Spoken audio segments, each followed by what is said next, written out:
मुअज़्ज़िज़ नाज़रीन, आपको इस वीडियो में खुश आमदीद कहते हैं। आपको क्रिकेट की दुनिया से अपडेट करते चले। इंग्लैंड जैसी बैटिंग आज तक नहीं देखी रमीज़ राजा। जी हाँ दोस्तों, पाकिस्तान टीम पर फट पड़े रमीज़ राजा।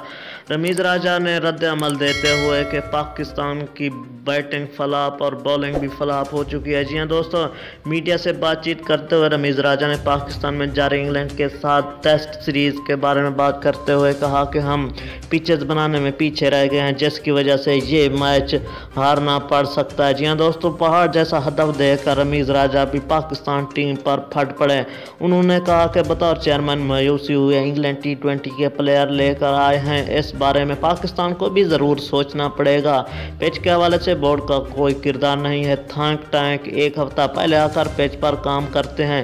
पाकिस्तान में एक ही तरह की पिचें बनती हैं। ड्रॉप एंड पिच मसले का हल हो सकता है। पाकिस्तान ड्रॉप एंड पिचें बनाएगा। जी हाँ दोस्तों, ये थी आपके लिए ताज़ा तरीन अपडेट। मुझे दीजिए इजाज़त, मिलता है नए वीडियो के साथ। Thanks for watching.